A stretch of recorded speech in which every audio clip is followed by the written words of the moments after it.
नमस्कार, मी नाच किचनमध्ये स्वागत आहे आपलं. चला, आज आपण बनवतोय ताकाची कढी. खूप गरमी वाढली आहे इथे कोकणात. लगेचच पाऊस गेल्यावर बघा, मी ताकामध्ये मीठ टाकलं, हळद टाकली आणि 2 चमचे बेसन टाकले आणि पाणी थोडंसं टाकले. हे सगळं मिश्रण आहे ना, ते तुम्ही मिक्सरला लावून घेतलात ना तरी चालेल, म्हणजे तरीसुद्धा पटकन होते आपली कढी. किंवा रवीने असं घुसळून घेतलात तरीसुद्धा चालेल. तर मी इथे बघा रवीने असं ताक तयार केलं, सगळं मिश्रण त्याच्यात टाकले का तर व्यवस्थित ते लागतं. बेसनसुद्धा छान मिक्स होतं.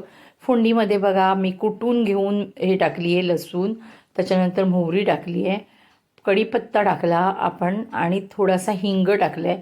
फोडणी छान परतून घेतली आहे आणि थोडी ओली मिरची आणि मी थोडंसं आलं, कारण कसं सर्दी वगैरे जर कोणाला होत असेल तर थोडं आलं टाकलं ना तर मग ह्याच्यात थोडीशी गरमी तयार होते ह्या ताकामध्ये. त्याच्यामुळे थोडं आलं टाकायचं, जसं चाट टाकतो तसं. आणि मस्त अशी फोडणी तयार करून घेतली मी.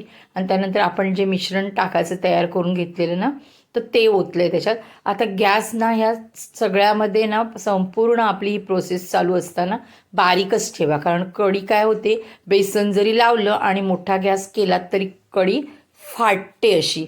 त्याच्यामुळे गॅस हा बारीकच ठेवायचा आणि मंद गॅसवर ह्याला छान एक उकळी काढायची आणि नंतरच ह्याच्यात वरून आपण कोथिंबीर टाकायची.